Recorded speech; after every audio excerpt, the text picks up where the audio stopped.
How's it going, everybody? This is Dave Meltzer. We're here with Bryan Alvarez. We're going to be here for the next 2 hours talking pro wrestling as well as mixed martial arts. We've got quite the show today. First hour, we are going to be joined by Frank Shamrock, who's got a whole lot on his plate, which we will be talking about soon, including the IFL on Friday night in Oakland at the Oracle Arena. Frank Shamrock's team, the San Jose Razor Claws, against Ken Shamrock's team, the Reno Lions. He's also going to be headlining the debut of mixed martial arts on Showtime on February 10th against Renzo Gracie. And, of course, hour number 2, most likely AJ Styles. Of course, he's in the ring right now with Rhino. They're doing a last man standing match, opening the TNA pay-per-view. We'll be covering the TNA pay-per-view as it goes along. So, anyway, that's what's happening. We've had quite a lot going on this week. On, of course, last Sunday, Triple H tore one of the tendons in his right thigh, and he had surgery on Tuesday afternoon, and he will be out of action 4 to 6 months, which changes WrestleMania, which is, in fact, they're working on a new WrestleMania right now. And so that's a big thing with WWE. And, of course, we haven't talked about this yet, but WWE working on, in fact, Donald Trump, I know that people think they saw Donald Trump on Monday in that horrible segment, but Donald Trump will be appearing on Raw sometime soon to build for an appearance at WrestleMania. So lots of stuff going on, in WWE and on the show. Styles and Rhino opened with a really hot match. Also want to mention that in the pregame show, Lance Hoyt beat Chase Stevens when A.J. Przinsky, actually after the match, A.J. Przinsky hit Lance Hoyt with a chair after Lance Hoyt went after Dale Torborg. So lots of stuff there building to a pay-per-view match with David Eckstein, not wrestling, thankfully, and nor will A.J. Przinsky wrestle, but that will be next month on TNA Against All Odds, which will be February 11th. So that's stuff going on. 30-minute Iron Man match with Samoa Joe and Kurt Angle coming up in just a couple hours, so big night. Bryan, what's going on?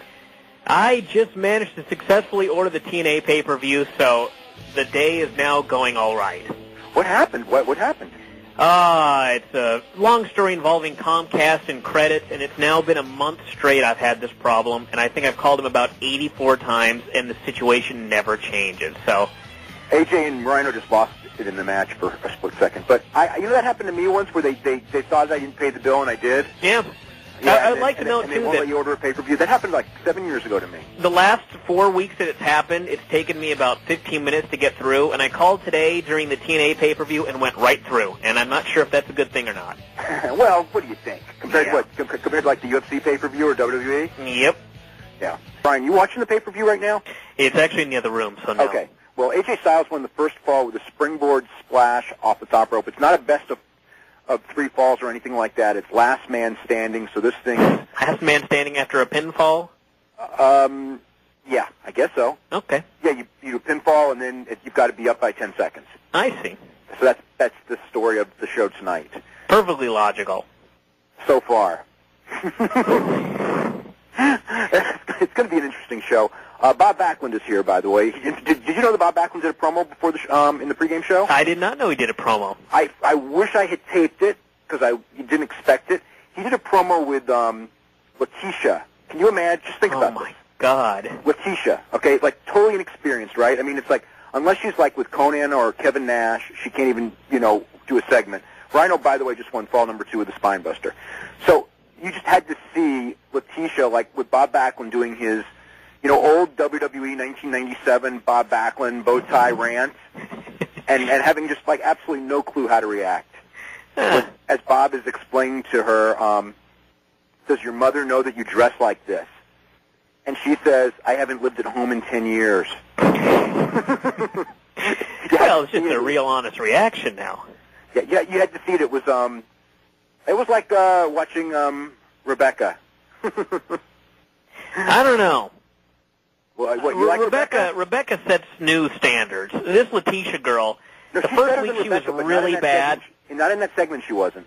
Yes, she's improved, and Rebecca has not improved. Absolutely. I agree with you there. Speaking of that, ECW television, we haven't talked about that in a while. That's freaking awful. I was going to say there's no real reason to talk about it. Okay, well, then let's not. Well, I'll say something. Okay. I used to skip, as I'm sure everybody did, and I still do, the internet heat, and I never watched Velocity. And, you know, every day that I watch that ECW show, it ends, and I think, there's an hour of my life I'll never get back. This is actually maybe a worse version of Velocity, and I still watch it each week, and I'm not quite sure why I'm doing it still. It's because it's still something... It's not newsworthy. Nothing ever happens. Okay, well, but the difference is that the guys on Heat and Velocity never work on pay-per-views, and, you know, like they're shooting an angle for some match at the Royal Rumble, although they have no idea what the match is yet. Sure, I mean, I guess if it's Royal Rumble coming up, you know, maybe I'd watch a week prior, and maybe a month prior to ECW, the actual pay-per-view if they run it again, but just like, imagine from February through May what that show is going to be. It'll be the same show every week for 3 months while they try and build up one match for a June show. Yeah. Well, I wonder if they're going to do a June show this year. It's on the books, but that doesn't mean much. Well, I mean, it's on the schedule, but I guess it depends on a lot of things. You know, the main one probably being the December to December buy rate when that thing comes in. What pay-per-view buy rate number just came in? Cyber Sunday. And it was like 135? It was like 230. Oh, 230, really? Wow. 230. Yeah, it was you know, I mean, it's you guys and that's close to a final number, too. What? That's close to a final number. Yeah, it's close to a final number. I wasn't surprised. I mean, I thought it would be, you know, it was a Raw show. You had the three champions against each other. Maybe it was maybe slightly higher than I expected. I don't know. Now, does the 230... That's close to a final number. That includes the overseas buys. Oh, absolutely, yeah. Okay, so we're looking at 160 or so? 150, probably with the late additions, probably 160. 160. Yeah. So the 130 domestic may be accurate for the ECW show. Who knows? I can't imagine it being any higher. You never know. I mean, there might be those ECW diehards that won't watch the TV and everything, but still thought maybe there was hope. They're diehards that won't watch the TV? Well, yeah. You know, because they're very diehard. They've moved. Well, okay, they've moved on, but they'll still buy a pay-per-view because the two ECW one-night stand shows they liked, and there was an Elimination Chamber. You got to remember, Elimination Chamber has always been a big draw. Now, it may not have been this time with the people they had in it, but it may have helped. It may have helped. We've got Frank Shamrock on the line.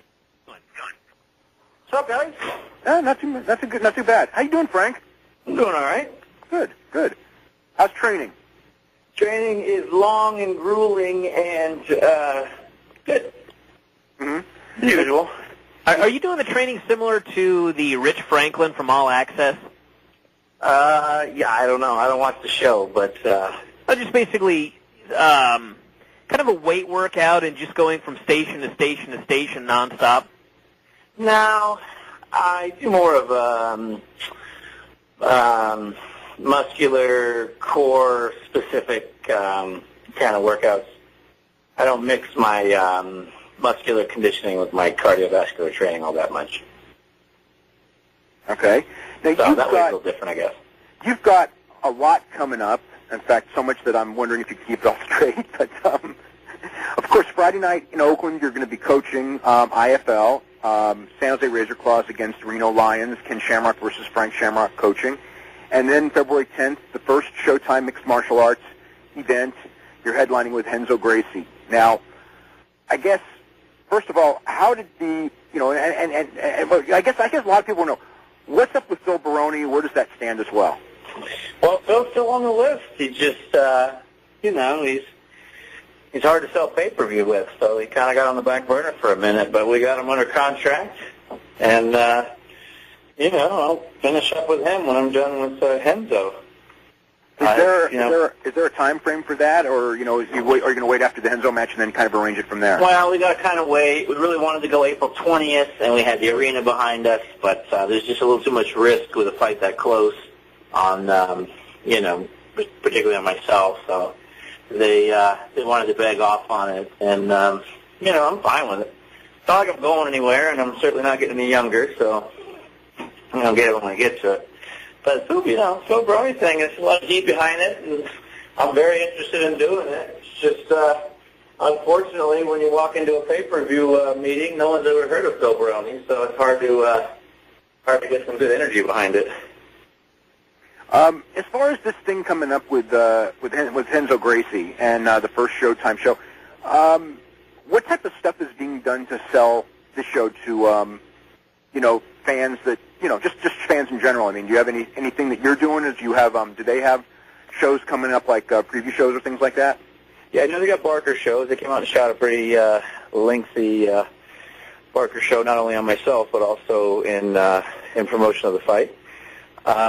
They're reaching out to Comcast and a bunch of the other television entities to get their support or whatever. But I'm trying to do as much training as possible and kind of avoid the other stuff. But it's all necessary. I think they have a fairly sound marketing plan, associated with it. But I guess we'll see. As far as your thoughts on Renzo Gracie, are you going to try to go to the ground with him, or do you want to keep it standing? Well, I'd like to keep it standing. I think he's, really weak on the stand-up, and, I always try to go where it's easiest. But, to me, it doesn't really matter. I don't think he has the speed and the agility to compete on the ground anyway. So, but I think I can knock him out in a minute or two. Mm-hmm. What's as far as how as far as is your hand 100%? Yeah, hand's all healed up. Haven't any problems with it at all, and punching harder than ever. So I'm doing a pro wrap now every time I train, which has been helping my wrists and my hands. But I haven't any problems with it. Healed up nicely. You broke it on Caesar's head, correct? I did, yeah. I know it's kind of a strange question, but did that surprise you that you broke your hand on a man's head? It didn't surprise me that it could have happened. It was surprising that it did happen because I've been in 40 fights or whatever, and I've never hurt my hands ever.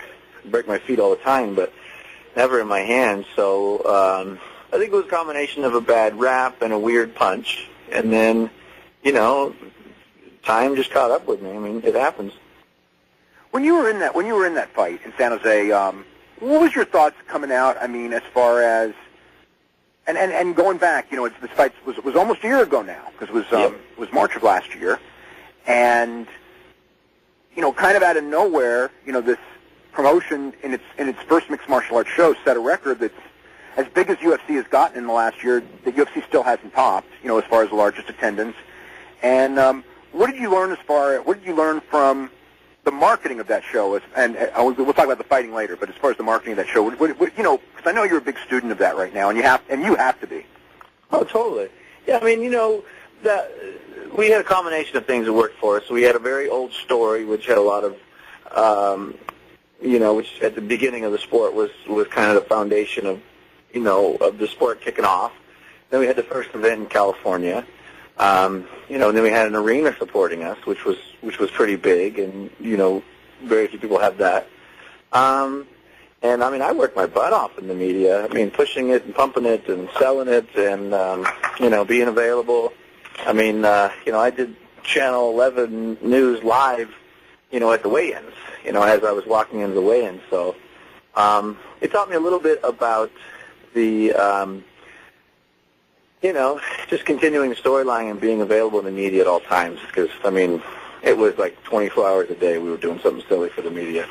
But it all paid off. And, we use those lessons to build future shows, especially here in California, because California and San Jose are just tremendous venues for mixed martial arts, especially when you get the right story. What got you to do those internet promo type things that you've been doing a little bit? You haven't done them of late, but you were doing them like a month or two ago. Well, the truth was I put a lot of money, time, and energy into getting the Baroni thing going. And, when it came down to it, he wouldn't sign the contract to fight. And it was really frustrating for me, because I invested a lot of time and energy into it. So I kind of went back to, how it all started, and it all started with Phil Baroni on the Internet, using the Internet to basically call me out and build himself a story that would get himself, into the ring of the cage with me. And some of my younger students and employees were like, you know what, you should go back to the roots of how it all started and basically force him to, own up to his word. And, as silly as the videos were and as fun as they were to make, they accomplished the end goal, which was we got him to sign, and we got him in my world again. What's your goal as far as, you've got these 2 fights? I mean, do you have any kind of a long-term goal of what you do at, now you're 34 years old? There's money in this like there's never been before, and it's kind of worked out real well for you, actually, real well for you. What kind of goal do you have as far as for this year and maybe as far as your fighting career? Well, for fighting, I'm down to fight whoever. I've never stopped training. I never stopped doing what I love to do. So I'm physically, I would say better off than a lot of these older guys. Saved my body, saved my mind, and I've been working on my business and my marketing ability in the interim. My goal is to, brand the Frank Shamrock brand as the face of mixed martial arts. I mean, there's very few people that, can walk it, talk it, and have actually done it, and can present themselves in a way that's available to TV and sponsorship and networks and films. And, I think I'm that guy, and I'm going to keep pushing for what I believe in, and that's, real athletes in mixed martial arts, and I'm going to keep training the young guys to take my spot. But I figure I got 3 or 4 more years where, I can tear through these guys and basically take over the sport. Right now there's a 3-way with Chris Sabin, Jerry Lynn, and Christopher Daniels for the X Division title. Frank Shamrock is with us, who is one of the, go back as far as a kind of a pioneer in mixed martial arts, then out of it for many, many years as far as being a competitor, and now coming back. And, I guess, one question, what type of an offer did you get from the Showtime people and Pro Elite? And what is your deal? Because you're not technically signed with the group. Are you still a free agent? Is it like a 1-fight deal, or is it a multiple fight deal? I did a multiple fight deal, and I can't really say exactly what my offer is, but I'm making a lot of money, and I have ownership in the company. Oh, you have points in the company? Yes. Okay. So now So with that, what type of things are you looking for? What type of growth? And then how often can you fight? And how often is Showtime going to be? Showtime and Pro Elite going to be running shows? I think they want to run, upwards of 4 to 6 shows a year. So I think this next year they'll actually do 4 shows. And I'm scheduled to fight twice a year with those guys, with Showtime. So, I think they're going to try to ramp up and do as many as, 6 to 10. I think I think Showtime is real serious about making a play as a network, distributor in the market of mixed martial arts. So, now, do they have any kind of a time frame for their first pay-per-view? They had mentioned to me around September for Showtime pay-per-view. Okay. So, yeah. I mean, we'll see. I think it's obviously it's a tremendous vehicle to reach out to a different audience. And, with the network behind it, if they get behind it and do the promotions and the marketing, I mean, I think, we could be up there with, the Tyson numbers of pay-per-view. Now, are you doing ring or a cage? I have no idea. Wow. I think we're in a cage. It never mattered to me because it's, a fight is a fight is a fight. So last I heard we were going to be in a cage, but this is a new organization. Showtime has their say as well, and I think it depends on a lot of people collaborating to get it done. Is there like a deadline to get all this stuff handled, or is it just pretty much the first show? I have no idea. Currently, I am just nose to the grindstone training my ass off. So, I'm letting all the ties and pencil pushers take care of the particulars, and my main focus is fighting this right now. In a fight, you said like there's no difference. I mean, strategically, what are the advantages and disadvantages? Because you fought a lot in the ring. Early in your career, you fought mostly in a ring, and then in the UFC career, of course, you fought in a cage exclusively. So, what's pluses and minuses of each? Well, it's mostly just awareness and, using, in a cage, you use the third, wall, if you will. You have a stagnant wall that you can kind of not only push against, but also push off of. It's also a hole if you get caught into it. The ring makes it a little more free-flowing and forces you to be a little more aware positionally of where you are. But, really it goes down to people's styles. If you got a style that's flexible, you can bend towards whatever environment you're in. I think that's what mixed martial arts is really about. And to me, it can never matter to me. Do you think that the cage favors a wrestler, or do you think that that's really overplayed? No, it totally favors a wrestler. Okay. Wrestling is about balance, and wrestling is about control. And when you have an extra wall, or when you have another source to balance and control them into, it's a tremendous asset to you if that's your game. And you mentioned as far as what are your thoughts? Looking back at how UFC has really exploded in the last year. Kind of beyond anyone's expectations. And your thoughts as far as you were in Japan during the build period of Japanese mixed martial arts. I mean, a lot of people probably aren't aware of this. Your early career, but you were with the Pancras organization almost from the start, from '94, I think, is when you started. So they had been in business for about a year, and so you fought there for several years before coming to the United States and fighting for UFC, and you were the middleweight champion there. As far as has what happened in this country this year surprised you, or Well, the speed of it has surprised me. I always knew, and I told everybody this, that this sport would be the next greatest thing. But the speed at which it has grown has been surprising, and it's grown even faster than I can keep up. I'm pretty savvy on the business side and on the marketing side, and it has literally skyrocketed, I think, beyond anyone's expectations. But, when I sit down and have these marketing meetings and these, money meetings with people, I ask them the age-old question, what has changed between this sport now and this sport, 8 years ago? And the answer is absolutely nothing. Society has accepted more violence. It's become okay now.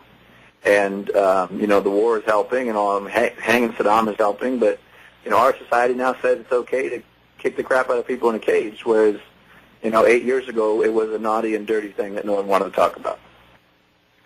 You mentioned wanting to fight for maybe 4 more years. What are your thoughts on Randy Couture coming out of retirement in almost his mid-40s? And to you, is there like a certain age where you should just probably hang it up for your own good? Oh, yeah. I mean, about Randy, God bless him, he got out before the money got huge. And I think he wants to get in and make some real money, which is, that's what we all got into this for, the dream of being the best and making a few dollars.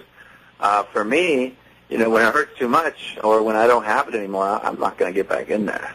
I've always protected my body, my brain, and my brand, most important things. And when either of those start to diminish, I'm getting out. What do you think about like Ken, in the sense, Ken's physical prime came before the huge money, but he ended up having, a great year, financially at least last year. In that situation, let's say you're 41, 42 years old and this thing goes to where you can make boxing numbers. Do you risk, tainting the legacy, let's say? People think, and looking back as far as Ken's decision, do you think that Ken, hurt his reputation in a sense as far as coming back this year, yet, obviously he built the sport. Him and Tito built the sport, I think, this year. Yeah, it helped and it hurt. It's risk assessment. How much, I look at it like this, how much money do you have in the bank, and how much are you willing to risk for your brand? Obviously, Ken was willing to take the risk, and, did it pay off? I don't know. Hopefully he's happy and he's comfortable and he got what he wanted out of it. I do know that he built the sport in the beginning, and he built the sport in the new beginning. And I just hope he was compensated and he got what he wanted out of the deal, because otherwise, he's just another banged-up old guy who is, could have been a world champion or whatever the story is. And Chris Sabin just won the X Division title. he pinned Jerry Lynn. So anyway, that's what's going on there on the TNA pay-per-view, and we're here with Frank Shamrock, and a couple of things coming on this coming Friday night at the Oracle Arena in Oakland. Frank Shamrock versus Ken Shamrock, not in a match, but coaching against each other in the IFL, which we'll talk about in a second. Of course, February 10th from South Haven, Mississippi, right outside of Memphis, the debut of mixed martial arts on Showtime, the Pro Elite promotion, the first main event. Frank Shamrock against Renzo Gracie, which, of course, the Shamrocks and Gracie, that Shamrock and Gracie built the sport back in 1993 and 1994, and I guess it's the Shamrock and Ortiz and Shamrock and Gracie, even though a lot of it was your brother and some of it's you, were the most famous programs, I guess, if we use pro wrestling terminology, as far as in the U.S. at least, as for mixed martial arts. Frank, tell us a little bit about the IFL for people who don't know much about it and what your thoughts were. I know you did one IFL show so far and how your team is doing. Sure. Well, I mean, about the company itself, they're the real deal. They're real, clean, well-structured, well-thought-out, very friendly, very professional company. All my dealings with them have been, straight on the up and up. There's been no weirdness. They've been exceptionally accommodating to fighters, talent, changes, coaches, whatever. So, I mean, I can't say enough about their business practices, and it's definitely a breath of fresh air in this type of industry. It's a team concept, so it's 5-on-5. Coaches pick a team, and you battle just like a regular league, like the NBA, like every other league out there. These guys get, they get a little salary, and they take care of them, and it feels like the beginning of a real professional sport, and in that way, I'm totally enjoying it. When you watch the shows, is there anything, like you said, it's a very sports-oriented show. Is there anything that you would, if you had the power to do so, improve do you like the all-sports style, or do you think that it should involve more entertainment? What's your thought? I don't know. To me, it's a weird oxymoron because they've managed to take the most singular sport in the world and make it a team sport. So, right out of the gate, it's just a little different, but it is unique, and it's very, it's a very modern idea. So I wouldn't know what to change. I don't know enough about it. These are young guys. A lot of them don't have good camera training, camera presence. They know how to fight, and that's what they're presenting is a league for mixed martial arts. I don't know where they're going with it, but I love being a part of it, and it's drawn out a side of me competition-wise that I really, really enjoy because I love to compete and I hate to lose, and I have a chance to do that with all my young guys and my friends, and I'm fighting Boss's team next, and Boss and I have fought 3 times, and later on this year I'll fight Maurice's team, and Maurice is my coach. Just brings a different dynamic of the sport to the sport. Is there any special feeling as far as, or special thoughts, going against Ken's team, being that Ken was your original trainer? Well, yeah, I mean, for me, it's a little bit personal, and it's very professional. I've always wanted to compete against Ken in some way, whether that was fighting him or whatever, fighting his team. A little bit of me wants to show and prove, how much knowledge and, information and studying I did, without him, and how far I was able to go without, his guidance and tutelage. So, I mean, for me, it's, I love it. I absolutely love it. Tell us a little bit about your team members and what they bring to the table. Sure. Not my most experienced, but my toughest guy is Josh Odom. He's a 155 guy, and former Marine, great kid out of Florida, and he's just an absolute killer on the stand-up and on the ground. My 170 guy is Ray Steinbeis. He's out of Arizona. A total banger, knockout power, college wrestler, nice kid. My 185er is Bryan Foster, and he's out of Orange County, and he is just an absolute warrior. Nicest guy in the world, owns his own tattoo parlor, married for 5 years, great guy. And my 205er right now is Rafael Davis, and he is a very accomplished college wrestler out of L.A., and super nice guy.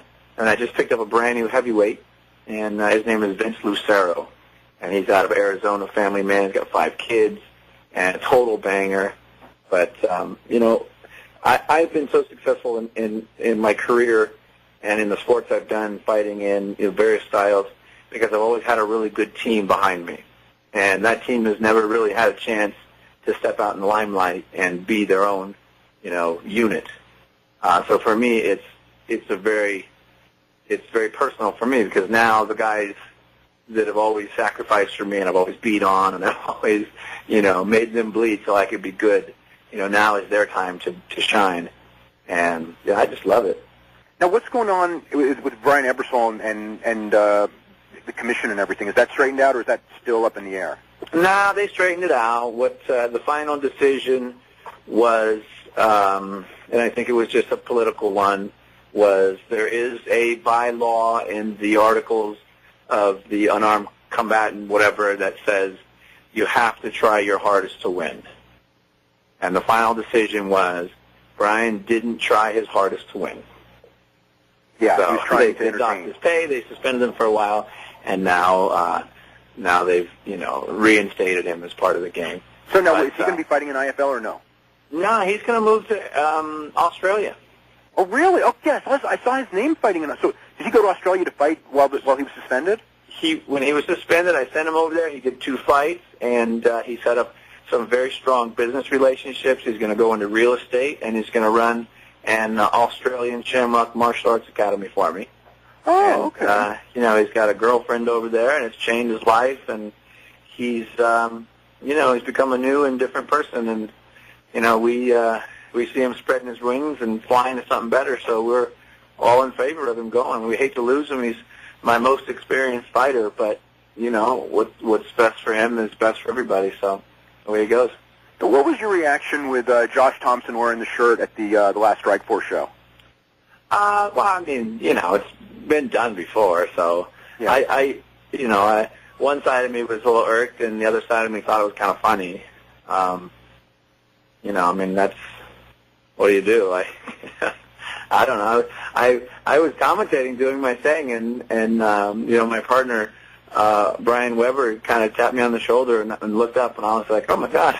And I didn't get it at first because I wasn't really part of the show. I was a commentator, but I thought it was nice of him to bring me in the show. We're going to go to some phone calls. We're going to start with Ed in San Antonio. Ed, you're first up with Frank. Hey, guys.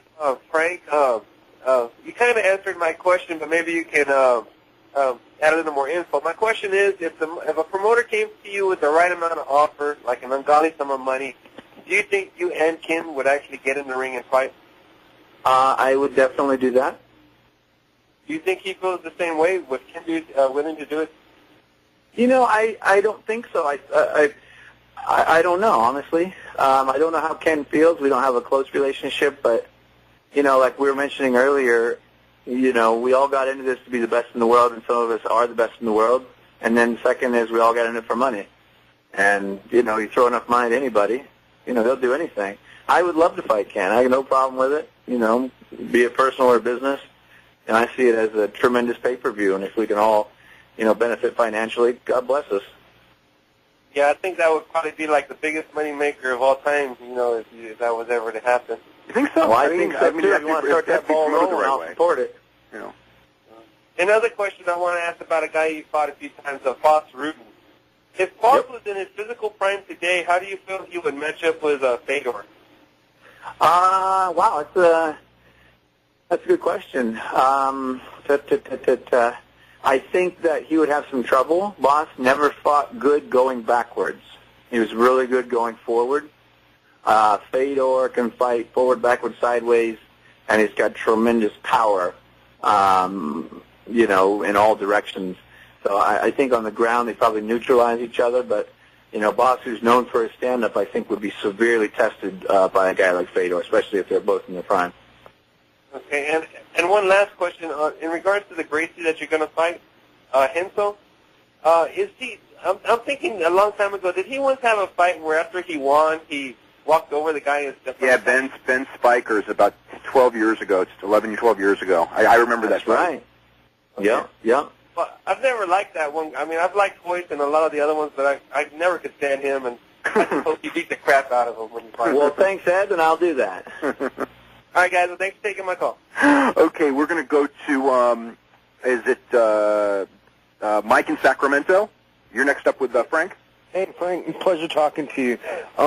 My first question is, out of all your fights, what's the one you're most proud of? Most proud of the, my Tito fight.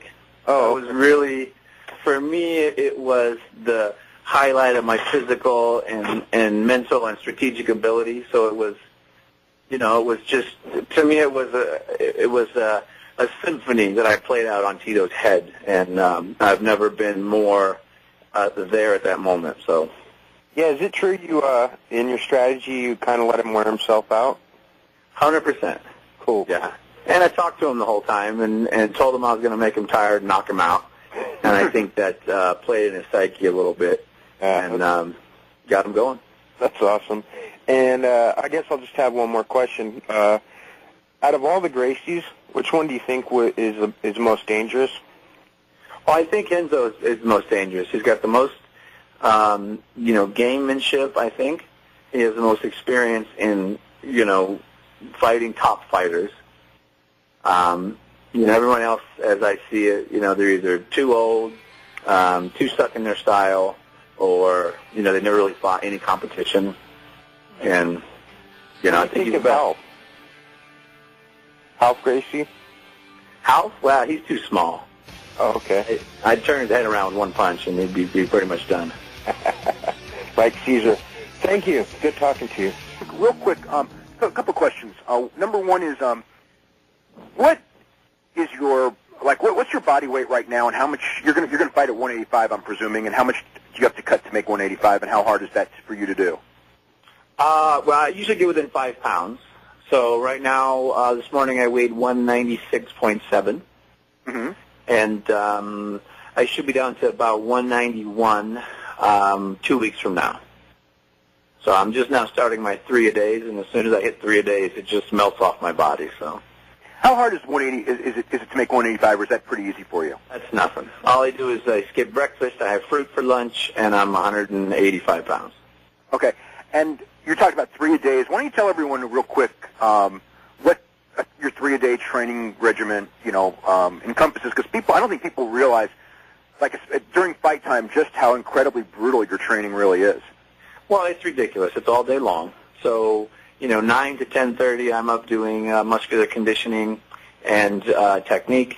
Every day at noon, I do my mitt work, my sparring, and/or my wrestling. And in the evenings, it's vascular training, stretching, balance, core. And each one of those sessions is an hour and a half, hour and 45 minutes, 2 hours. I'm putting in 5.5 hours a day of physical activity. And how important do you see conditioning as far as, not just in this fight, but in your comeback? Well, it's the most important thing. I mean, I have a style that's based on speed, agility, and conditioning. All the techniques that I do are, maximize my body. They're dynamic. They're explosive. That's one of the reasons why my style is so aggressive. And the base of all that is having a good, solid machine that you can just floor the whole time. And mainly I make people tired. That's what I do. I make them tired. I make them doubt themselves, and I whack them in the head and put them to sleep. Okay, good enough. Well, this one's strange. Austin Starr and Alex Shelley went to a time-limit draw, and then it was time for the judges, who were Bob Backlund, Simoleon Joe, which was a guy in a mask, and Tiny the Timekeeper, from Nashville, the fat guy who does in the thong. Mm-hmm. So, anyway, it was 1-1. This was the longest decision. This decision was longer than most UFC matches, and actually they're wrestling again right now. So, anyway, Bob Backlund, of course, was the deciding vote, and Bob Backlund talked for about 5 minutes, and when he was done, it appears, and again, I'm not hearing the sound of this, but anyway, it appears that they had no idea who he picked, And Alex Shelley has just pinned Austin Starr in a restart. So, anyway, that's the deal on that match. Yeah. What else have we missed so far in the last hour? That was it. I mean, that and, Chris Sabin winning the X Division title, and AJ Styles beating, or AJ Styles was lost to Rhino, I believe.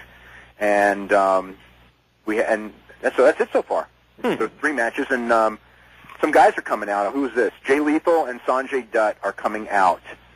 I guess it's like, the whole, and there's Senshi, so it's like the whole, TCS group. So maybe it's like, and Alex Shelley has a trophy. I don't know if it's a bowling trophy like they used before. No, it looks like a no, actually, it might be a bowling trophy. I shouldn't say what it may or may not be. But they're doing the big celebration where they're carrying Alex Shelley up on their shoulders, and Austin Starr is really upset right now, and he's looking like he's going to go crazy. And so it was a swerve. Yes, it was a swerve. So anyway, that's where we're at with this thing going on. We're going to go to Mitch in Berkeley. Mitch, what's going on? Mitch, are you there? I'm here. Can you hear me? I hear you fine, yes. Excellent. What's going on, you guys?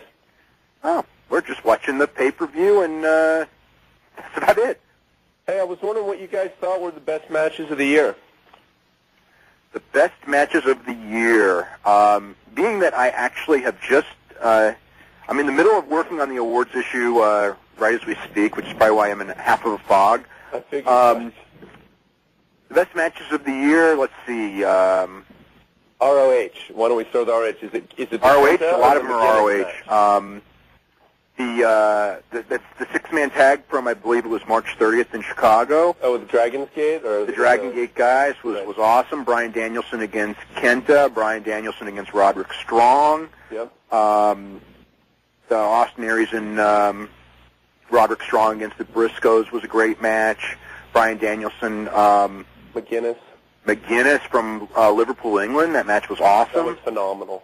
What a finish. I would never recommend that finish. In fact, I almost hope that, like, if any young wrestlers are, like, watching and see that tape, to maybe burn it or something, because that finish was enjoyed insane, it, but nevertheless it was an incredibly compelling finish. But just, I would never, it was just too much for me. I don't know, Brian, what were your thoughts on that? I'm actually watching the 2 weeks, because I've started watching everything from about June on, 1 DVD a week, so wow. I've seen the first match. I haven't seen the second match yet. Oh, the unified match is amazing. Well, I mean, he hard-weighed himself on the post. I mean, really hard to bust himself open. And I don't know if I recommend that. The last one... I don't recommend that. I'll tell you right now. No, it's just scary. And the last one looked really insane, where it seemed so voluntary. Like, I wouldn't call it a botched spot, but it just seemed as if Danielson was barely pushing, and McGuinness just went for it, was just going to bust himself open, and it was just so gnarly to watch. Yeah, I think that they probably had a hard time shoving him there because nobody wanted to be responsible, and he was just bound and determined that he was going to do something that nobody could top, and that's what happened. Do you think WWE would have interest in him since he's a big guy? Or Nigel McGuinness, I mean, he was in OVW, and they didn't seem to have that much interest in him, although I don't know why, because he's an excellent wrestler. And he's got kind of that, I mean, he's probably not as big if you put him in a WWE ring based on their standards. I don't know. No, but he's probably, what do you think, Brian, 6'2"? He looks big to me. I'd say somewhere around there. Yeah, I mean, I met him in, he was out here for one of the... It's hard to tell in the Ring of Honor because everyone else is so small. Right, yeah, right. But I mean, I saw him in Pro Wrestling Iron, and I thought he was 6'2". I mean, he has height. I mean, I saw someone like Misawa and Ogawa, and he was much taller than they were. What do you think of his match at Glory by Honor 2, the one before the Danielson one with Marufuji, I think is his name? The September match with Marufuji was excellent. That was phenomenal. His spots on the side, on the top rope, that to me, that's one of the most inventive new spots in wrestling. I gotta tell you, you think that's inventive? They used to. I saw that's an old Lucha Libre spot from like 30 years ago.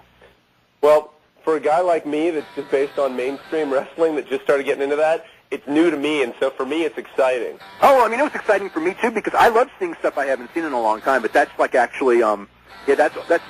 I don't know if I ever saw that in American wrestling, but I know I'd seen that stuff before. But that's what happens when you have these guys who watch the old tapes or talk to the old, the older wrestlers that know a lot of different styles, and you get that with Ring of Honor.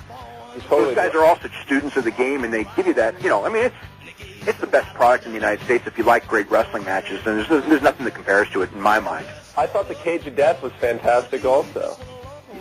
Booking-wise, I'll tell you what, booking-wise, I was so sold on Gabe Sapolsky as a booker. I've known him forever anyway. Right. But that was the one where it was just like, between that and Cornette and J.J. Dillon at ringside, it really just showed me, it was a booking thing of beauty, the way that whole story laid out. And, what was it, like a 45-minute match? Oh, it was really long. And I love the spots where they would just jump, kind of Sheldon Benjamin style, from the top rope onto the cage, and they'd glom on like Spider-Man. Yeah, Van Damme's been doing that, too. Yeah, it's phenomenal. Yeah, we are joined by AJ Styles, who actually wrestled Rhino earlier tonight on the TNA pay-per-view. AJ, how you feeling? A little beat up at the moment, actually. And tell us a little bit about the story of the match that you had tonight. Basically, we're ready to end this thing. Whatever's going on between Rhino and myself, it's time to be done with it. Last man standing. And when it came right down to it, I could have got up, but I'm not going to get up and get beat up some more. It has a little thing set up there on the outside. I don't know if a lot of people got to see it, but I'll tell you this: I wasn't going through it, so I just took I'll take the loss and fight another day. I'm smarter than he is. That's why I am. I am who I am. Now, where do you know where you're going next, as far as if you're going to wrestle? Who or if you're going to do another match with Rhino? I think we're in the works for another. Okay. Something a little different. Mm-hmm. So stemming from this finish will lead to another stipulation, probably? Probably, yeah. Yeah, okay. Are you feeling beat up from tonight or just wrestling in general? No, just tonight. I took a bad bump on the ropes, and I swear I about pushed my gut out my butthole or something. I'm actually really hurting. I don't know what's going on down there, but I springboarded to the top rope, and at the same time, Rhino hit the ropes, so I gutted myself on those ropes. And if you guys, if you've touched our ropes, they're not soft ropes by any means. They're elevator cables, and so they're really tight. They're close together because of having 6 sides, so they don't budge very much. And you've been through you work a very physically demanding style. Is it? Do you feel like as the years go on, it's harder to do that style, or do you feel like you're kind of like being able to make up for it with knowledge as the years go by too? Yeah, I think the knowledge is definitely an important thing in my career. Psychology goes a long ways, and back when you're young, you can do all this stuff, but it really doesn't make as much sense as you would like it to. As you get older, you'll watch these old matches, and you're like, oh my God, that sucked. But the older you get, the smarter you get, and you find out ways to make stuff mean more, and that's exactly what I'm doing. What when you look back on everything like that, I think some people know this. Actually, a lot of people do, and a lot of people don't. That I don't know, was it 5-6 years ago? You had the opportunity to go to WWE, go to WWE Developmental, and you turned it down, and you ended up being a pioneer with TNA. You were actually, and I think you'd probably be considered the first homegrown TNA star. Before some of the other guys started to really get over. And now it's been 4+ years, almost 5. What's your thoughts going back on how your career has turned out?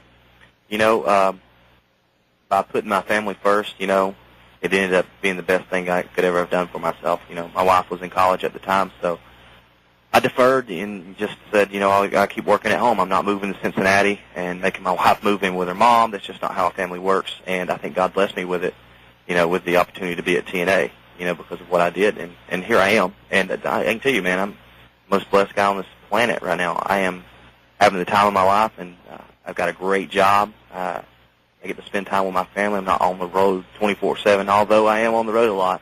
There are times when I get to spend a lot of time at home, and that's a big plus for me, because I don't know what I'd do if I had that really a grueling schedule, and not being around my kids. And I'm about to have another kid, so I'm a lucky guy, man. So you have one kid right now? Do what? You have one kid right now? One kid and a -1 month kid. How old is his son, right? Yeah, I got a little boy. He's 20 months old. Oh, wow. So he's really little. And like I said, my other son, He's negative 1 month old. So is your son talking now? Yeah, he talks a little bit. Yeah, I mean, he's not carry on sentences, but he's definitely talking. So it's pretty cool to every day he learns something new. And the real cool thing about it is sign language. We teach him a little sign language so he can just tell us what he wants. And it makes you feel good as a parent that you're actually teaching him something he's going to be able to use as he gets older. You never know. He may teach another little kid that and keep on going. So with one child and another one on the way, have you purposely backed down on the number of independent dates you've been doing? Absolutely. I mean, I definitely do want to work on the indies because I think that's how you keep your edge for the most part, and it stays fun. But then again, I don't want to be on a grueling schedule. But at the same time, I'm not going to turn work down either. But I can pick and choose, and that's good for me. What's that? I mean, what's the optimum, or what you're looking at? Like, how many dates a month do you want to do? Where you would think it would be, it's enough dates to keep you sharp, but not so many dates to where you lose your family. Without TNA, I would say I'd like to do 6 to 8 around there, no more than that. Now, have you been doing a lot of? How much overseas have you been doing of late? Well, we did the Portugal trip, and that was definitely different, and that was the one, and of course Monterrey, Mexico, but that's not really overseas. But it's picking up, and most of it's been with TNA. I haven't really done anything overseas anymore. There was a company in England that I was working for, but it got shut down. So who knows where I'll go next? Has anything happened with Japan? Because I know that when you were in Japan, I'm thinking a year and a half ago, you got really good reviews over there. And I know there's some of the promoters that really liked you, and New Japan liked you, and UI, and all that. So, what's is that just cooled off, or just something? I think Japan's cooled off for the most part. I don't know what's going on over there. The last company that I wrestled for was an independent group that may not even exist anymore, but I had a good time over there. It was Big Mouth. I don't know much about it, although that I had a good time over there, and they treated me like a superstar. But I really haven't been over there for anybody else since. Now, by the way, just a surprise on the TNA pay-per-view show, I think that it is Jacqueline. Jacqueline from WWE has just attacked Gail Kim, so that's a newcomer on the scene. So I wanted to make mention of that because I didn't know she was there. But anyway, tell us a little bit about the trip to Portugal, because I know we just went there a little over a week ago, or about a week ago. And how are those shows, and how does that compare to some of the other stuff that you do? Well, the only problem with Portugal is they're about 2 months behind, what we're doing over here. So it's it's a little weird. AJ Styles is, still very liked. So, but, going there as TNA, not just an independent group over there, but, everybody on the show was TNA pretty much. We had some Portugal talent. We don't need to talk about that any, believe me. But it was a great time. There was a huge walk-up on the second night. I don't know how many they were expecting, but, the crowd was definitely with it. They wanted to see some wrestling. The only problem is we were in a square ring, which, is not TNA. That's actually, that's a little independent, but, you work with what you got. They had a square ring, which, it's not like we're not used to it. Now, how was Monterey? Monterey, I don't know, man. I think there's a different kind of crowd, for Lucha doesn't supply the same crowd as American wrestling does, at least not where we were. And I don't know that they knew too much about us because we just got TNA down there, so they weren't familiar with TNA at all. I think they were just showing video. There wasn't an actual show down there. So, it was what it was. It was still, as an experience as always. Very nice place. Hope to go back. When you go back, do you plan on working the same style, or do you think you're going to tweak a little bit? Well, I'd probably work the same style. I mean, I don't know why I would change it. When do you have any when Kurt Angle came? You've never. I don't think you've never wrestled Kurt Angle, and I mean, is that something that you kind of are looking forward to having a chance to do sometime this year?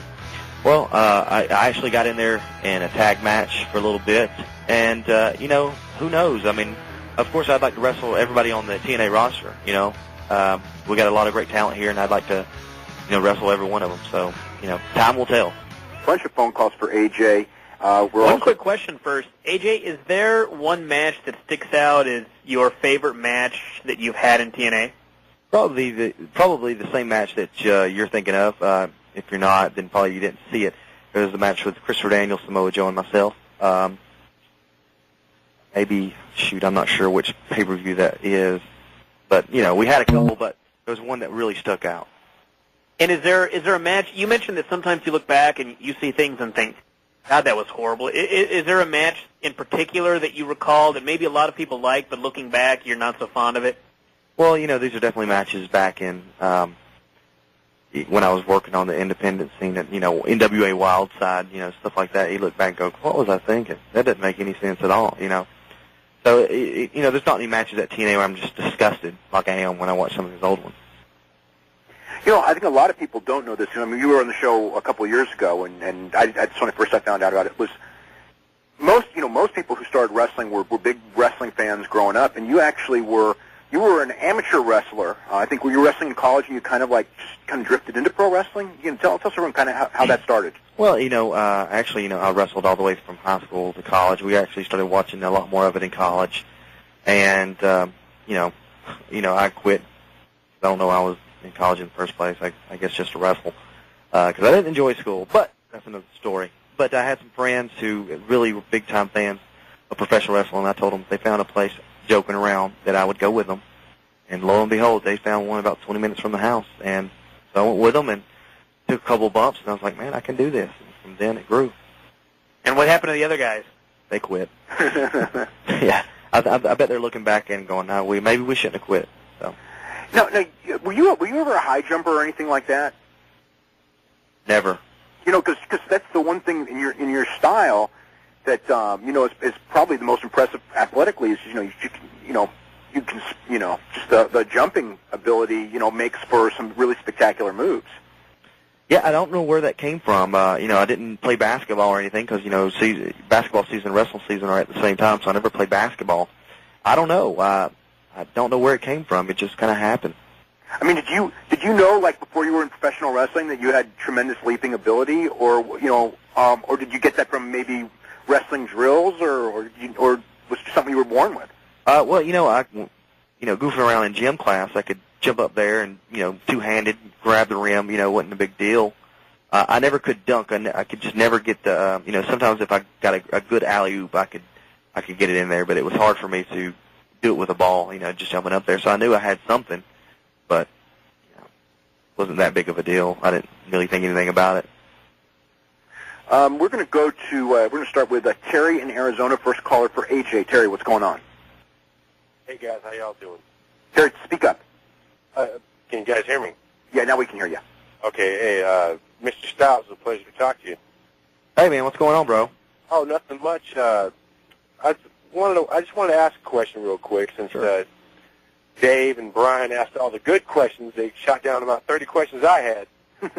All right.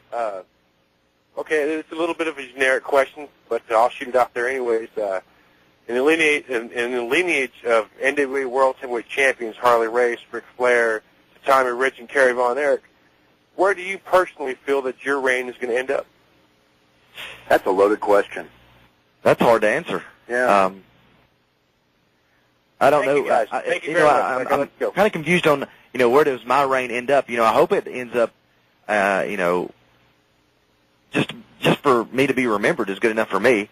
Because, a lot of people put a lot of emphasis on the world title, but you got to remember that X Division title is still a big part of AJ Styles. I mean, I really feel that could be as big as the world title, but who knows if that'll ever happen, and, who knows if I ever be in the running for the world title. I'm sure I will, but, I'm just as happy with the X Division title because I think to me it means just as much as the world title. Did you make the decision to go from working in the heavyweight division back down to the X Division for that very reason, that you wanted to make the X title perhaps at the level of the NWA title? Well, I definitely told him I wanted to go back to the X Division. That's my baby. So I wanted to go back there. I wanted to have great matches. Not that I couldn't have it in the heavyweight matches, but, I got to admit, the X Division is definitely my style. And, Uh-oh. Yeah. think we lost the caller. Yeah. One of the things, what were your thoughts? I mean, originally I think that the idea was, and things always change in wrestling, as you know better than anyone. You and Chris Daniels as a tag team, you had the matching outfits. You were having those great matches with LAX. And then the idea was now you're both singles. I mean, what are your thoughts as far as, becoming a team with Chris and then the team, not lasting maybe as long as at one point maybe you thought it was going to? Yeah, it was a little disappointing. I thought we had a longer run, ahead of us. So there's a lot of tag teams we didn't get to wrestle. I definitely want to wrestle 3D, and we didn't get the opportunity to do that. But, excuse me, Team 3D. Did I say that right? Okay. It's fine. But anyway, it was, it was what it was, and, we do what we're supposed to do. We're out there to entertain, and wherever they need us, that's where we'll go. And we're definitely, I think, for the most part, I know Christopher Daniels is a very good singles wrestler. So it didn't bother us too much. It's just confusion on where it might go. That spot, which is one of the great spots of the year, in the match with LAX where Christopher Daniels was in the Ultimate X match, that one finishing spot. Who came up with it, and how did that transpire? Well, Chris actually said, that he wanted to do that spot, that jump, and I honestly tried to talk him out of it because I would never have thought to do that because it's too scary. I mean, you don't realize how high it is until you're standing up there on a little square of, it's just, and, I was afraid that it would bounce him right off, he falls on his neck, he dies, whatever. You just don't know how scary it is until you're actually up there and see how high it actually is. And for him to pull that off, I was like, man, that is definitely an ending of an Ultimate X that nobody expected. Has there ever been a spot that you've wanted to do, or maybe somebody in one of your matches has wanted to do, that you were basically just told, not a good idea, please don't? I've never had that told to me. Usually I won't, if I think it's too crazy, I won't even ask. I'll just do it. If I really think I can pull it off. What about they had a spot in you were on top of the cage? Remember that one? Uh-huh. Was that scary? Because I think you've done things that were probably in some ways more high risk, but you were 100 feet up there. On the top of the cage. The only thing we were worried about is actually going all the way through the other cage. The top of the roof. Right. Other than that, it was all good. That was definitely something different, and it was really high up there, so it would have hurt if we would have messed up and went through the cage. What did you think? A spot that Jeff Hardy did where you did a swanton way up there, several months back. Right. That was the one where when he was up there, I was, as a fan watching it, I was going, please don't jump, because it was just like. I just thought that the margin of error on that one just wasn't. That was just too scary to me to watch. Yeah, that was crazy. I mean, but I think it's once you get up there, you're like, well, I can't just get down, So once he got up there, I'm sure he went, oh crap, and then just jumped. And luckily, it was perfect. We're gonna go to Johnny in Long Island. Johnny, you're up with AJ Styles. What's going on? Johnny, are you there? Oh, Johnny. Okay, Johnny's. Go to Phil in Arizona. Phil, what's going on? This is Johnny. Okay, go ahead, Johnny. How you doing tonight, Dave? It's Brian, AJ, everybody. What's up, man? Just had a question for AJ. I was just wondering how you feel about your large following in the gay community. The gay community? That's just because I think it's mainly attributed to your looks. Oh God, get rid of them. Well. Oh God, okay. Let's go to Phil in Arizona. Phil, are you there? Yeah. Hopefully AJ, you'll have a more intelligent question than our last caller. Yeah, I was wondering, AJ, man, you're a great performer. I mean, thanks. No aspects to ever appear in a WrestleMania. I mean, are we ever going to see you in WWE? You know what? I don't know why I would ever want to go there, to be honest with you. We got a great thing going on at TNA. If you've seen it, then you know. It's a lot more action. We do stuff that they just can't physically do up there, and we're having fun doing it, man. This is a growing company, and this is definitely the place to be right now. Okay. Okay. Sounds good. Okay. AJ, speaking of that, what are your thoughts as far as expanding to a 2-hour television show? We know it's possible to happen, whether it does or doesn't or when. I don't know. I don't think those decisions have been made unless you know something we don't know. But no, I don't know. I don't know crap until I get to this office. Yeah. So, but the one thing on the shows now is, you guys have a lot of really good wrestlers, but in the 1 hour show, because they're trying to fit so much stuff in, that you don't have the chance to actually prove it to people unless they're actually, the people who buy the pay-per-views and see these matches know that there's a hell of a lot of good matches on these pay-per-views, but the people who watch TV, especially newer fans, if they've only been watching for, say, a month or two, they really don't, I don't think they get the flavor of what is different, if you know what I'm saying, because... Well, there's a lot of guys who deserve to be on TV, and an hour just doesn't do TNA justice. I would like to have two, but we're making the best out of one right now. And you know what? It's going to happen. It's just a matter of time, because I think that we're up here doing a great job as a wrestling company, working hard, and, good things happen. Well, what was your thoughts when you heard Samoa Joe was coming, when he first showed up, I guess about 2 years ago or so? My first thoughts were it's about time, because I know Christopher Daniels and I were talking to him about, bring this guy in, bring this guy forever, and finally they brought him in. Now he's, the biggest thing in TNA. So, like I said, I was thinking it was about time you guys listened to us and bring this guy in.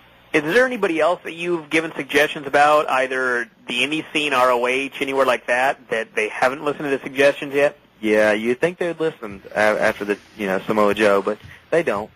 Is there anyone in particular? I mean, you've done a lot of independents and you've wrestled a lot of guys that you want to see up in there? I definitely there's some exhibition guys I'd like to see up there. Delirious, Matt Seidel. Those are two of my buddies. I think they just fit right in with TNA's so do I. Style. No pun intended. With your switch to the heel side, is that kind of a struggle for you in any way, because you're with an audience that's a regular, kind of a regular audience in Orlando that appreciates good matches, and so there's a natural inclination to like you because they've seen so many good matches, and is it tough to get them to hate you, and what's kind of your mentality going through with that? I'm working on them. I don't think they necessarily hate me yet, but like I said, I'm working on them, and I don't. It's hard to when you've been a face for so long to really get people to hate you. It's kind of a struggle, but we'll get there sooner or later. Let's go to Matt in Connecticut. Matt, you're next up with AJ. Hi, AJ. What's up, man? Not much, man. I was going to ask you about your work in ROH and everything, because I think you're excellent there. But I kind of had a change of heart and wanted to encourage you to actually leave the show after Dave hung up on that first caller, because I don't think it matters what sexual orientation your fans are. All right, goodbye. Let's go to John in California. Dave. Yeah, they came out of the woodwork tonight. John, are you up? Hey, AJ, big fan. Cool, man, thanks. I just wanted to ask you, are you trying to tone down your style now that you're getting a little bit older? No, it's just different wrestlers, different matches, man. That's basically what it's come down to. Some people just aren't able to do the same kind of style, so you got to change it up a little bit. I'm not as crazy and stupid as I used to be, and take as many risks. I'd like to make everything make sense. I don't just want to give my whole arsenal away, but yeah, I was going to ask you, what was your favorite match with Pacific Person? Favorite match is what? Favorite match with anybody? Like, who'd you like wrestling against the most? I always have great matches with Christopher Daniels and Samoa Joe, so that'd be my first pick. Okay. All right. Have a good day. Thanks. How about Abyss? You guys have been having matches for about 5 years now. Oh yeah, we have had some great matches. That's true, man. I've never had a bad match with him. They've always been good. So you had matches with him before TNA, right? Yeah, I sure did. Now, with Christopher Daniels, was the first time you wrestled, was that in Florida, years and years ago? Yep, it sure was. I believe it was the 52nd anniversary of NWA, and that's where it started. Because I remember, because it was the second match in Vallejo, California? I want to say that it was in Tampa.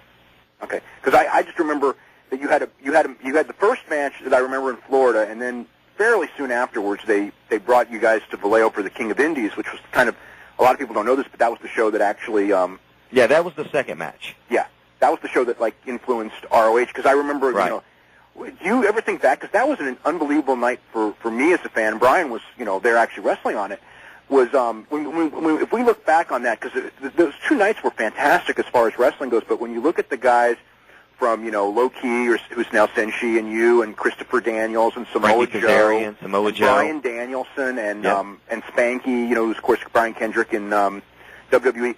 So many of those guys were, you know, basically everyone was unknowns, and, you know, so many of the guys ended up being, you know, like just the best workers of today, really. Yeah, you know, we talk about that, you know, ever so often, you know, how cool that was. That was the first time that we actually all really got to meet each other, because I just known Christopher Daniels. Other than that, I didn't really know any of the other guys. So it was pretty cool to especially see where we've come from. You know, all of us. We've worked hard, and, you know, the rewards are either you're working for WWE or working for TNA, and I think that's pretty cool. Bryan, what do you think about that looking back? I mean, you were in the stands watching, and you were wrestling, and look at all those guys that, you know, like at Bryan Danielson. He's one of the best wrestlers in the world now. And I was just amazed at the booking, because it was sort of during a period you didn't have Ring of Honor tapes, and you didn't have TNA, and it was interesting that you had a guy that booked all of this talent, and virtually everybody that he booked went on and became something. And awesome matches all night long, and it sort of was the birth of Ring of Honor. I remember I was sitting with Red Bastien and Nick Bockwinkel, who were, you know, 2 of the biggest stars of the 70s, and, you know, like, there's this one of the things where, you know, a lot of the old-time guys will watch, you know, modern wrestling, or you ask them about modern wrestling, and, you know, they're very negative because of certain aspects of wrestling that changed and things like that, but they're watching the show. And I think that that's what they were expecting. You know, we're going to some modern independent wrestling show, and, you know, they gave several of those matches standing ovations. There's something really wild going on with Homicide and Brother Ray right now. I mean, they're doing whatever they're doing is great. At least it looked great. But anyway, back to that. But I mean, I don't know if you even knew this, but like, you know, were you aware that there were, like, you know, a lot of old-time superstars were at that show, and they were just incredibly positive about, you know, those young guys, you know, the young guys from that show. I was aware that they were there, but I never really got to meet them. But I definitely was aware, but I wasn't so much that I was thinking about, man, I hope these guys like my match. You know, it's like, okay, got some older wrestlers here. Okay, I'm going to go wrestle. You know? Yeah. No disrespect. It was just, you know, I hope they like it, you know. Is there anybody in TNA right now that you've maybe worked with a few times, maybe in a tag, you mentioned Angle, that you'd like to do a program with?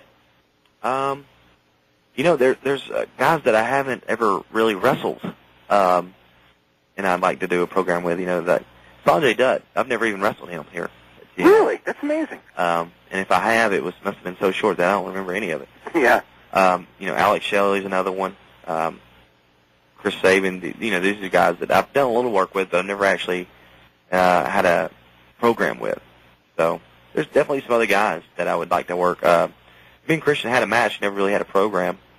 I think that we could put together some really good stuff. You know. Let's go to Frank in Maine. Frank, what's going on? Hello there. Hey, how you doing? Doing good. I have a question for AJ. Okay. Are you going back to Ring of Honor anytime soon? Time will tell, man. The problem is I get booked to other places, and I love Ring of Honor, and I hope they do well. But sometimes I go where the money is, and you know, that's no disrespect, man. I just got to make sure my family gets taken care of. Oh no, that's fine. Yeah, that's totally understandable. What do you think of Joe challenging Noah? What do you think of that? Joe challenged Noah, huh? Yeah. Well, what do you think of that? He definitely put it on one of their bigger guys, you know. So good on him. Yeah. And I think that's great for Ring of Honor. You know, that they get the Noah crowd into it, because it's still pretty big in Japan as far as Noah goes. I know the rest of them are struggling, but Noah seems to be doing okay. Yeah, Noah seems to be the best company right now, and that's great for Noah and Ring of Honor. So absolutely, they got a really good relationship. It's really unique because my experience is, as far as you know, American companies working with Japanese companies, there's always it's never. I don't know that I've ever seen a relationship work as smoothly as Noah and Ring of Honor. Because like in the old days, New Japan and WCW used to always work together, and it was always, I mean, when Bischoff was there, it wasn't. At times, it was actually very good, but there's always these things that got in the way constantly, and somehow these guys, I think because both companies are hungry and they both actually offer something.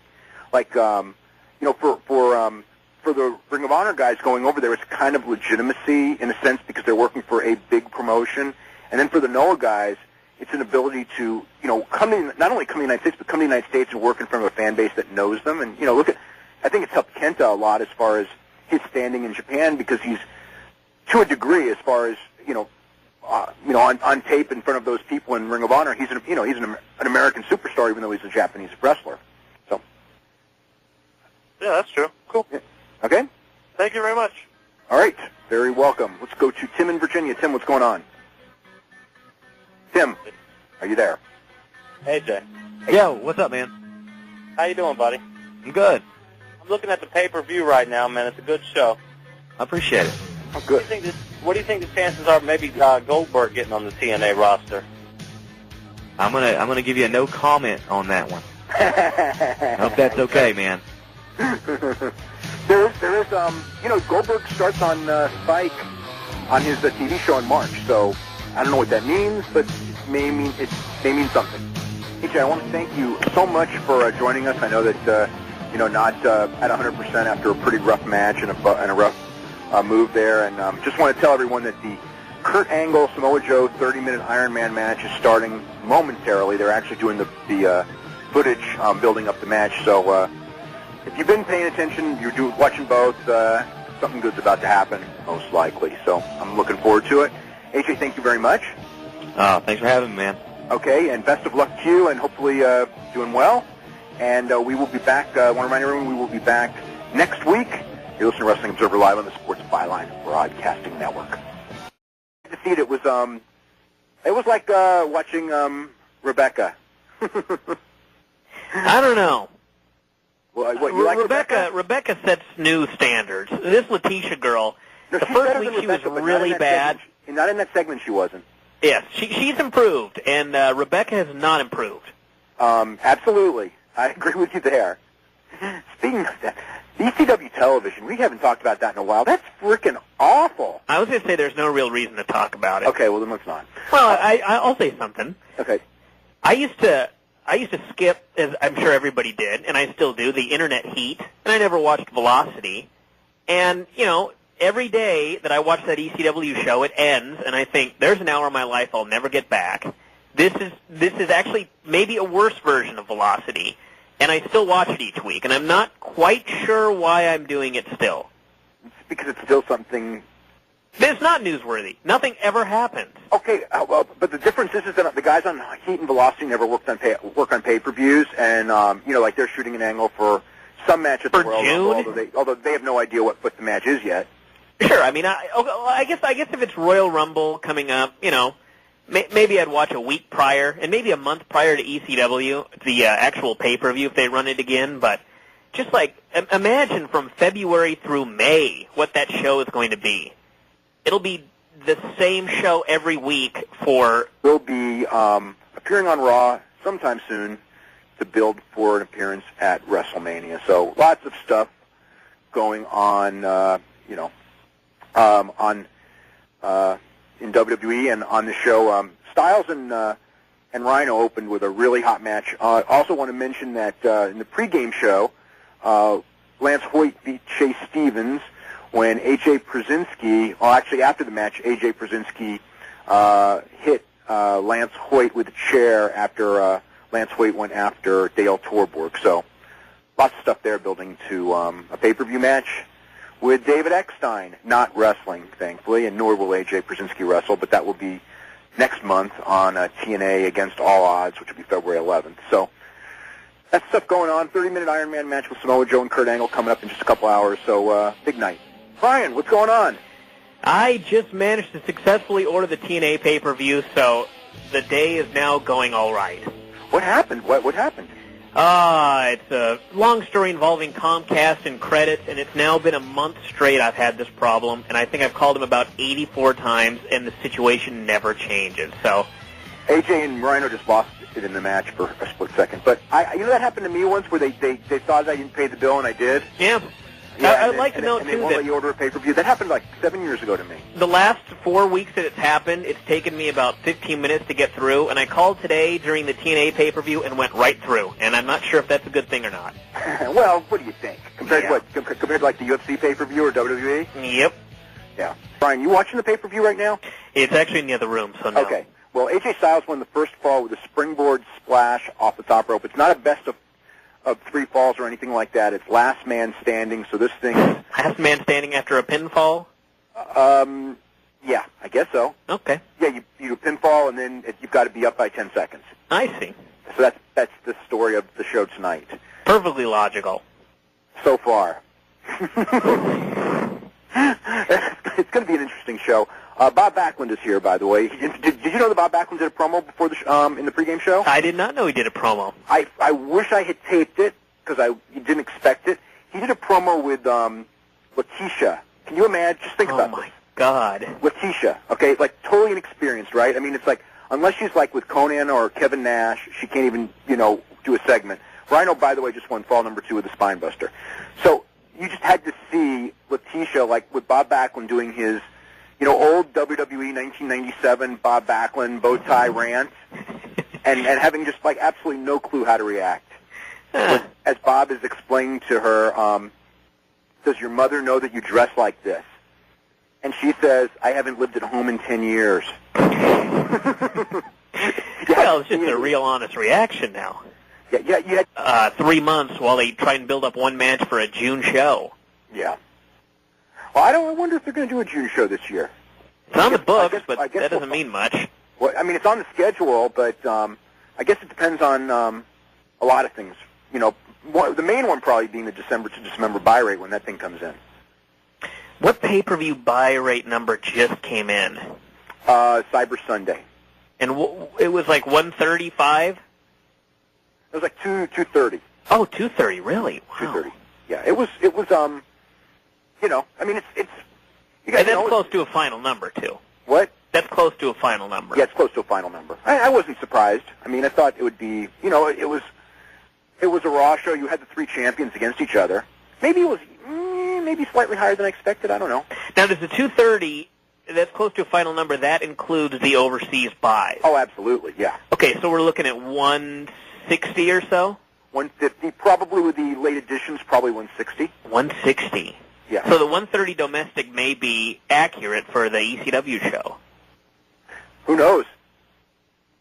I can't imagine it being any higher. You never know. I mean, there might be those ECW diehards that won't watch the TV and everything, but still thought maybe there was hope. There are diehards that won't watch the TV? Well, yeah. Because not very diehard. They've moved. Well, okay, they've moved on, but they'll still buy pay-per-view because.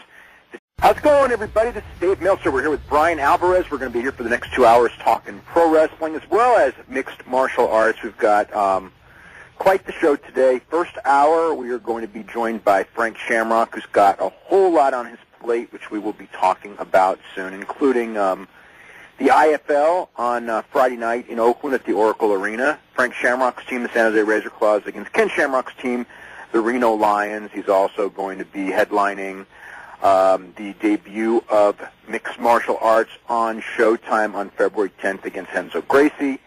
And, of course, hour number 2, most likely AJ Styles. Of course, he's in the ring right now with Rhino. They're doing a last man standing match opening the TNA pay-per-view. We'll be covering the TNA pay-per-view as it goes along. So, anyway, that's what's happening. We've had quite a lot going on this week. On, of course, last Sunday, Triple H tore one of the tendons in his right thigh, and he had surgery on Tuesday afternoon, and he will be out of action 4 to 6 months, which changes WrestleMania, which is, in fact, they're working on a new WrestleMania right now.